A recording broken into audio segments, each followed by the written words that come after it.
مالی بحران، بے انصافی کا سامنا، کیا ہر طرف اندھیرا محسوس ہو رہا ہے؟ لیکن ایک بات ہے، ان سب مشکلات کا حل وہ ایک 3000 سال پرانی ہدایت میں بھی مل سکتا ہے۔ السلام علیکم۔ وعلیکم السلام۔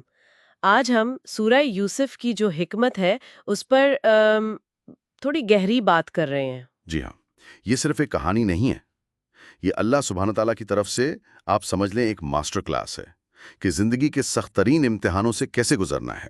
واقعی، اور حضرت یوسف علیہ السلام کی زندگی، مطلب کتنی عجیب پریشانیاں آئیں ان پر، دھوکہ ملا، قید ہوئی، جھوٹے الزام لگے، بالکل۔ لیکن ہر جگہ ان کا جو ایمان تھا، اللہ پر توکل تھا، وہ انہیں نہ صرف نکال لایا بلکہ عزت اور اختیار بھی ملا انہیں آخر میں۔ صحیح کہا۔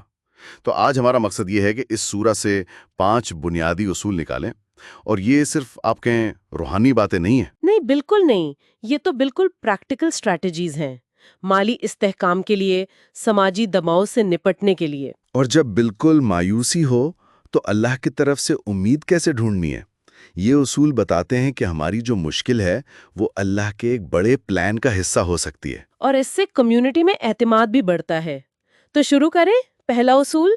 پہلا اصول، حکمت سے منصوبہ بندی کرنا اور تیاری کرنا۔ جیسے حضرت یوسف علیہ السلام نے فرعون کے خواب کی تعبیر کی تھی، وہ 7 سال خوشحالی کے، پھر 7 سال قحط کے، جی، اور ان کا پلان صرف یہ نہیں تھا کہ دعا کریں، وہ آیت 47 میں واضح ہے، تم 7 برس تک لگاتار کھیتی کرتے رہو۔ جو فصل کاٹو اس کو اس کی بالیوں میں رہنے دینا۔ ایگزیکٹلی، بالی میں رہنے دینا، یعنی صرف جمع نہیں کرنا، اس کی ویلیو کو محفوظ کرنا، اناج کو بالیوں میں رکھنا۔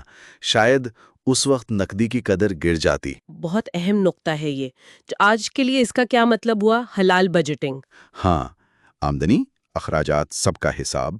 پھر ایک ایمرجنسی فنڈ، کم از کم 3 سے 6 مہینے کے ضروری اخراجات کور ہو سکیں۔ سکلز کو بہتر کرنا۔ بالکل، اور حلال سرمایہ کاری، سونا، زرخیز زمین، شریعت کے مطابق بزنس، مطلب کرائسس کا انتظار نہیں کرنا، پہلے سے تیاری کرنی ہے۔ ٹھیک، یہ ہوا پہلا اصول۔ دوسرا کیا ہے؟ دوسرا ہے صبر اور توکل، اللہ پر کامل بھروسہ رکھتے ہوئے ثابت قدمی۔ جیسے حضرت یعقوب علیہ السلام کا غم، جب یوسف علیہ السلام جدا ہوئے، انہوں نے کہا تھا فَصَبْرٌ جمیل۔ جی، پس صبر ہی خوبصورت ہے۔ اور پھر جب دوسرے بیٹے بھی مصر میں روک لیے گئے، انہوں نے پھر یہی کہا، ان کا صبر وہ ٹوٹنے والا نہیں تھا۔ اور خود حضرت یوسف علیہ السلام، کنویں میں، غلامی میں، قید میں، ہر جگہ ان کا اللہ پر توکل وہ مطلق تھا، کامل تھا۔ تو آج کے لیے صبر کا مطلب صرف چپ چاپ بیٹھ جانا نہیں ہے۔ ہرگز نہیں، صبر کا مطلب ہے جذبات قابو میں رکھنا، حکمت سے کام لینا، کوشش کرتے رہنا، صحیح وقت کا انتظار کرنا، لیکن عمل کے ساتھ۔ اور یہ امید رکھنا کہ بے شک مشکل کے ساتھ آسانی ہے۔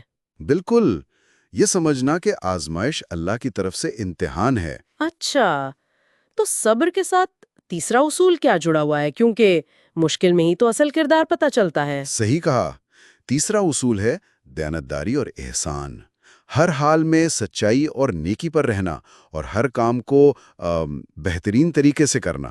جیسے حضرت یوسف علیہ السلام نے عزیز مصر کی بیوی کی دعوت کو رد کیا تھا، فوراً کہا معاذ اللہ۔ جی، میں اللہ کی پناہ مانگتا ہوں، کوئی کمپرومائز نہیں کیا اپنے اصولوں پر۔ اور قید میں بھی، وہاں بھی ان کا کردار مثالی تھا، دوسرے قیدیوں کی مدد کی، ان کے خواب سنے، تعبیر بتائی، اللہ کی طرف بلایا۔ قرآن انہیں محسن کہتا ہے، احسان کرنے والا۔ تو ہمارے لیے سبق یہ ہے کہ اپنا اخلاقی کمپس سٹرونگ رکھیں، حلال حرام کلیئر ہو، اور ہر کام میں احسان، مطلب ایکسلنس، اور جہاں بھی ہوں بھلائی کا ذریعہ بنے۔ اس سے اندر کی طاقت بھی ملتی ہے اور باہر لوگوں کا اعتماد بھی۔ اور یہ اعتماد بہت قیمتی ہے کرائسس میں۔ ٹھیک، چوتھا اصول۔ چوتھا، الہی رہنمائی طلب کرنا اور اپنی جو اللہ نے صلاحیتیں دی ہیں ان کو استعمال کرنا۔ جیسے حضرت یوسف علیہ السلام کو خوابوں کی تعبیر کا علم ملا تھا، اور انہوں نے اسے لوگوں کی بھلائی کے لیے استعمال کیا، پوری قوم کو بچایا۔ ہاں، اور وہ ہر قدم پر اللہ سے مدد مانگتے تھے، رہنمائی طلب کرتے تھے۔ تو ہمارے لیے اس کا مطلب ہے دعا، استخارہ۔ جی، اور اپنی یونیک سکلز کو پہچاننا، انہیں دین کی خدمت، لوگوں کی مدد، حلال رزق کے لیے یوز کرنا، مسلسل سیکھتے رہنا۔ اس سوچ سے انسان وکٹم نہیں رہتا، پرابلم سالور بن جاتا ہے۔ ایگزیکٹلی۔ لیکن پھر بھی دشمنی، ناانصافی تو ہو سکتی ہے، جیسے یوسف علیہ السلام کے ساتھ ہوئی ان کے بھائیوں کی طرف سے۔ تو یہاں آتا ہے وہ سوال کہ یوسف علیہ السلام نے اپنے دشمنوں کو کیسے فورگیو کیا جب وہ طاقت میں تھے؟ یہ ہے پانچواں اور شاید سب سے طاقتور اصول، rule 5، transform enemies into allies، یعنی معافی اور صلح کی تبدیلی لانے والی قوت۔ سبحان اللہ۔ جب ان کے بھائی مصر آئے غلہ لے میں، یوسف علیہ السلام عزیز مصر تھے، پورا اختیار تھا بدلہ لینے کا۔ لیکن انہوں نے کیا کہا آیت 92 میں؟ انہوں نے کہا، آج تم پر کوئی ملامت نہیں، اللہ تمہیں معاف کرے اور وہ سب سے بڑھ کر رحم کرنے والا ہے۔ کمال ہے۔ تو آج کے لیے اس کا مطلب ہے دل میں جو رنجشیں ہیں ان کو نکال دیں۔ ہاں، ممکن ہو تو ٹوٹے رشتے جوڑنے کی کوشش کریں، اعتماد دوبارہ بنائیں، ماضی سے سیکھیں لیکن فوکس مستقبل پر رکھیں۔ اس سے ذہنی سکون بھی ملتا ہے اور کمیونٹی بھی اسٹرانگ ہوتی ہے۔ تو یہ ہو گئے 5 بنیادی اصول: حکمت سے منصوبہ بندی، صبر و توکل، دیانتداری و احسان، الہی رہنمائی اور صلاحیتوں کا استعمال۔ اور معافی و صلح، یاد رکھیں، یہ صرف سننے کے لیے نہیں، عمل کے لیے ہیں۔ ان پر عمل کر کے ہم مالی پریشانیوں، سماجک ناانصافی، ہر طرح کے بحران کا بہتر مقابلہ کر سکتے ہیں، ایک مضبوط پر امید مومن بن سکتے ہیں۔ یوسف علیہ السلام کی کہانی واقعی امید کا پیغام ہے۔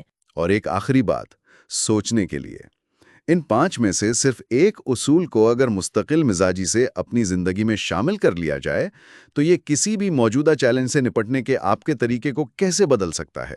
اس گہری سوچ کے ساتھ آج کے لیے اجازت چاہتے ہیں۔ اگر یہ گفتگو آپ کے لیے کچھ سوچنے کا باعث بنی ہو تو اسے دوسروں تک بھی پہنچائیں۔ جی ضرور، اور کامنٹس میں بتائیے گا کہ آپ اس فریم ورک کو اپنی زندگی کے کس پہلو میں استعمال کرنے کا سوچ رہے ہیں۔ اور ایسے ہی گہرے اور عملی اسلامی موضوعات پر مزید گفتگو سننے کے لیے اسلامک وزڈم چینل کو ضرور سبسکرائب کریں اور بیل آئیکن بھی دبا دیں۔ مزید ایسی ویڈیوز کے لیے اسلامک وزڈم چینل کو سبسکرائب کریں۔ السلام علیکم، جزاک اللہ خیر۔